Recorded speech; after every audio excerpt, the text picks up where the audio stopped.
ഇപ്പോൾ ഇസ്രായേലിൻ്റെ ഒരു സ്വഭാവം അനുസരിച്ച് അവർ ഇപ്പോൾ സിറിയയിലെ ഇറാൻ്റെ കോൺസുലേറ്റ് ആക്രമിക്കുന്നതിൻ്റെ താല്പര്യം ഈ പറയുന്ന നേരത്തെ വിവരിച്ച ഇപ്പോൾ സിറിയ ഏത് വിധത്തിലാണ് ഇറാനുമായിട്ട് യോജിച്ച് നിൽക്കുന്നത്, അവർ ഏത് വിധത്തിലാണ് ഫലസ്തീൻ ഇഷ്യൂവിൽ ഇടപെടുന്നത്, ഇതൊക്കെ മനസ്സിലാക്കിക്കൊണ്ട് തന്നെയാണ് സിറിയയിലെ ഇറാൻ്റെ ഓപ്പറേഷൻസിന് നേതൃത്വം കൊടുക്കുന്ന സീനിയർ കമാൻഡറെയാണ് അവർ ലക്ഷ്യമിട്ടതും. അപ്പോൾ അതിൻ്റെ റിട്ടാലിയേഷനാണ് ഈ ആക്രമണം നേർക്കുനേർ നോക്കിയാൽ.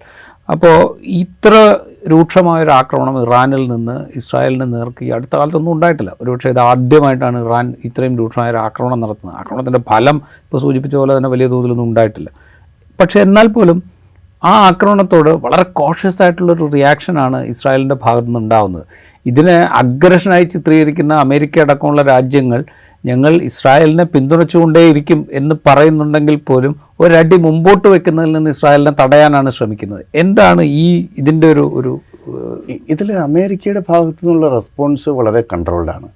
മാത്രമല്ല ഇത് മുൻകൂട്ടി നിശ്ചയിച്ച ഒരു നാടകം പോലെയാണ് പലപ്പോഴും നമുക്ക് തോന്നുന്നത്. കാരണം ഇറാൻ തിരിച്ചടിക്കും എന്നുള്ളത് അമേരിക്കയ്ക്ക് വളരെ കൃത്യമായിട്ട് അറിയാം. ആ വിവരം അമേരിക്ക അടക്കം അറിയിച്ചുകൊണ്ട് തന്നെയാണ് ഈ അറ്റാക്ക് ഉണ്ടാകുന്നത്. അപ്പം ഒരു സിംബോളിക് അറ്റാക്ക് എന്നതിനപ്പുറത്തേക്ക് ഇറാനും ഉദ്ദേശിക്കുന്നില്ല. The matter can be deemed concluded എന്നാണ് ഇറാൻ്റെ റെസ്പോൺസ്. എന്നുവെച്ചാൽ ഞങ്ങൾക്ക് നേരെ ഒരു ആക്രമണം ഉണ്ടായി, അതിന് ഞങ്ങൾ തിരിച്ചടി നൽകി, ഞങ്ങളെ സംബന്ധിച്ചിടത്തോളം ഈ വിഷയം കഴിഞ്ഞു. ഇനി ഇസ്രായേൽ തുടർ നടപടിയിലേക്ക് പോയി കഴിഞ്ഞാൽ ഇതിനേക്കാൾ രൂക്ഷമായ പ്രതികരണം ഞങ്ങൾ നടത്തും എന്നുള്ളതാണ്. അപ്പോൾ ഇസ്രായേലിലെ ലക്ഷ്യങ്ങളെ, സൈനിക ലക്ഷ്യങ്ങളെ ആക്രമിക്കാനുള്ള ശേഷി ഞങ്ങൾക്കുണ്ട് എന്ന് ഇറാൻ വളരെ വ്യക്തമായി തെളിയിച്ചു എന്നുള്ളത് പ്രധാനപ്പെട്ട കാര്യമാണ്. അതേസമയം ഇസ്രായേൽ ആഗ്രഹിക്കുന്ന ഒരുപക്ഷെ അതായിരിക്കില്ല. ഇറാൻ നേരിട്ട് യുദ്ധമുഖത്ത് വരിക എന്നത് തന്നെയാണ് ഇസ്രായേലിൻ്റെ താല്പര്യം. ഈ ഗസ യുദ്ധം വളരെ കൊട്ടിഘോഷിക്കപ്പെട്ട ഗസ യുദ്ധമാണ്. അതിൽ ധാരാളം സിവിലിയൻസ് ഈയാമ്പാറ്റകളെ പോലെ മരിച്ചു വീണതിനപ്പുറം ഏത് മിലിറ്ററി ലക്ഷ്യമാണ്, എന്ത് ലക്ഷ്യമാണ് ഇസ്രായേൽ നേടിയത്? അത് കെട്ടിടങ്ങൾ മുഴുവനും തകർത്തതിനപ്പുറത്തേക്ക് ഹോസ്റ്റേജസ് 250ഓളം ഹോസ്റ്റേജസ് ഉണ്ട്. ഇപ്പോഴും 150ഓളം അവരുടെ കസ്റ്റഡിയിലാണ്. ഒരാളെപ്പോലും സൈനിക നടപടിയിലൂടെ മോചിപ്പിക്കാൻ സാധിച്ചിട്ടില്ല. കുറച്ചാളുകളെ വിട്ടയച്ചത് അത് ഡിപ്ലോമാറ്റിക് ചാനലിലൂടെയാണ്. അതോടൊപ്പം 24 ബറ്റാലിയനാണ്. ഇത് IDF പുറത്തുവിട്ട കണക്ക് പ്രകാരം ഹമാസിൻ്റെ പോരാട്ട ദളം 24 ബറ്റാലിയനുണ്ട്. അതിൽ 18 ബറ്റാലിയനെയും ഞങ്ങൾ നശിപ്പിച്ചു കഴിഞ്ഞു. ബാക്കി 6 ബറ്റാലിയനുകൾ കേന്ദ്രീകരിച്ചിരിക്കുന്ന റഫ മേഖലയിലാണ്. റഫയിലേക്ക് ഞങ്ങൾ ആക്രമണം നടത്തും, അവിടെ ഗ്രൗണ്ട് അറ്റാക്ക് ചെയ്യും. എന്നിട്ട് ഈ 6 ബറ്റാലിയനെ കൂടി ഞങ്ങൾ നിർവീര്യമാക്കും. അപ്പോൾ റഫ അറ്റാക്ക് നടത്താതെ ഇനി ഇസ്രായേലിന് 1 ഇഞ്ച് മുന്നോട്ട് പോകാൻ സാധിക്കില്ല. ഇപ്പോൾ നമുക്ക് ലഭ്യമായ കണക്ക് പ്രകാരം 11 ലക്ഷം മുതൽ 14 ലക്ഷം വരെ എന്നുള്ള കണക്കുകളാണ് നമുക്ക് കിട്ടുന്നത്. അതിൽ ഒരുപക്ഷെ ഏറ്റവും ചുരുങ്ങിയത് 11 ലക്ഷം ആളുകളെങ്കിലും ഈ റഫ നഗരത്തിനും അതിന് ചുറ്റുവട്ടത്തുമായിട്ട് ടെൻറ്റുകളിൽ തമ്പടിച്ച് അഭയാർത്ഥികളായി കിടക്കുകയാണ്. അവിടേക്ക് ഒരു കരസൈന്യം ഒരു നീക്കം നടത്തിയാലുണ്ടാവുന്ന മനുഷ്യ ദുരന്തം നമുക്ക് പ്രവചിക്കാൻ സാധിക്കില്ല.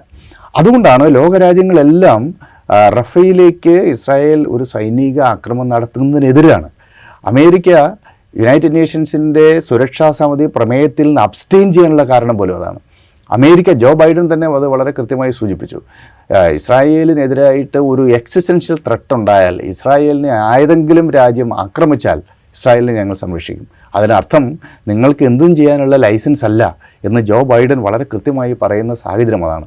എന്ന് പറഞ്ഞാൽ ഇസ്രായേൽ അവിടെ നടത്തിക്കൊണ്ടിരിക്കുന്ന ജിനോസൈഡിനെതിരായിട്ട് ആഗോള അടിസ്ഥാനത്തിൽ രൂപപ്പെട്ടു വന്ന അഭിപ്രായ രൂപീകരണത്തെ മറികടക്കാൻ അമേരിക്കയ്ക്ക് പോലും കഴിയുന്നില്ല. മാത്രവുമല്ല അവിടെ തെരഞ്ഞെടുപ്പിലേക്ക് പോവുകയാണ്. ഈ തെരഞ്ഞെടുപ്പിലേക്ക് പോകുന്ന സന്ദർഭത്തിൽ അമേരിക്കയിലെ പൊതുജനാഭിപ്രായത്തെ മാനിക്കാതിരിക്കാൻ ജോ ബൈഡന് സാധിക്കില്ല. ഇസ്രായേലിനോടൊപ്പം നിൽക്കുമ്പോൾ തന്നെ ഈ സിവിലിയൻസ് നിരന്തരമായി ആയിരക്കണക്കിന് ആളുകൾ കൊല ചെയ്യപ്പെടുന്നതിനെ അമേരിക്കയിലെ ഒരു പൊളിറ്റിക്കൽ ഫോർമേഷനും അംഗീകരിക്കുന്നില്ല.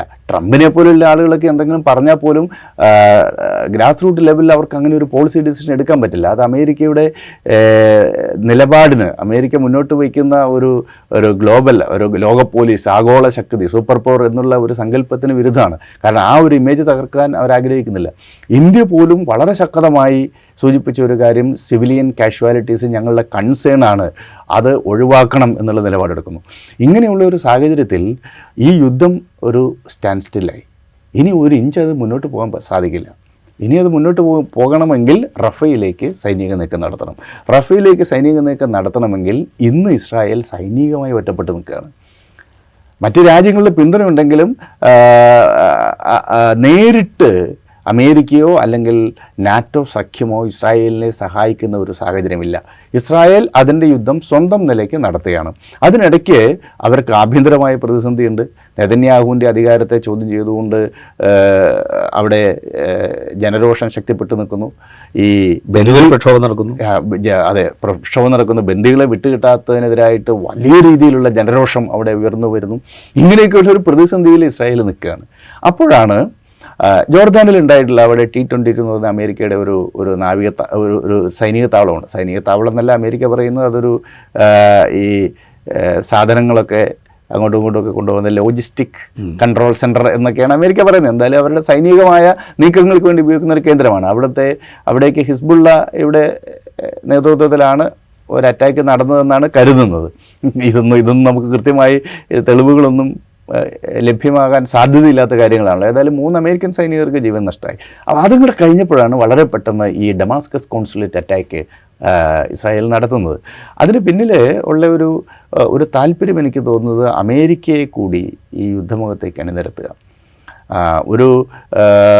ഈ ഹമാസിൻ്റെ അക്രമം ഉണ്ടായതിനെ തുടർന്ന് ഒരാഴ്ചയോളം ആഗോള വ്യാപകമായി ഇസ്രായേലിന് അനുകൂലമായ വലിയ അഭിപ്രായ രൂപീകരണം ഉണ്ടായിരുന്നു.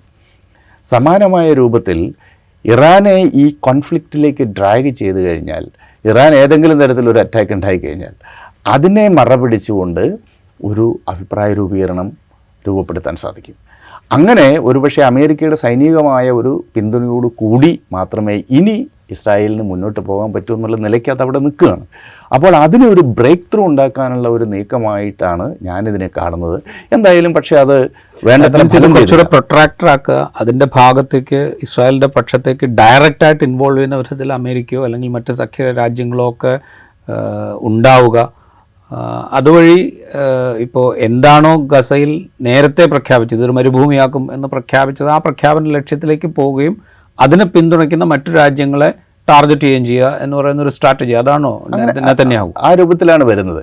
ഇതിൽ ഏറ്റവും പ്രധാനപ്പെട്ട കാര്യം എന്താ വെച്ചാൽ, അവിടെ ഇന്ന് ഇസ്രായേൽ വിരുദ്ധ സഖ്യത്തിന് നേതൃത്വം നൽകുന്ന ഇറാനാണ്. യഥാർത്ഥത്തിൽ ഇറാൻ നൽകുന്ന സൈനിക പിന്തുണയും തന്ത്രപരമായ പിന്തുണയുമാണ് ഇന്ന് ഫലസ്തീനിയൻ വിമോചന പോരാട്ടത്തെ മുന്നോട്ട് നയിക്കുന്നത്. അപ്പോൾ അതുകൊണ്ട് ഇറാനെ ന്യൂട്രലൈസ് ചെയ്യുക, ഇറാനെ തകർക്കാതെ യഥാർത്ഥത്തിൽ ഇസ്രായേലിനെതിരായിട്ട് ഗസയിലും അതുപോലെ വെസ്റ്റ് ബാങ്കിൽ നിന്നും അല്ലെങ്കിൽ ഹിസ്ബുള്ള പോലെയുള്ള സംഘങ്ങളുടെയും പ്രതിരോധത്തെ ഇല്ലായ്മ ചെയ്യാൻ സാധിക്കില്ല.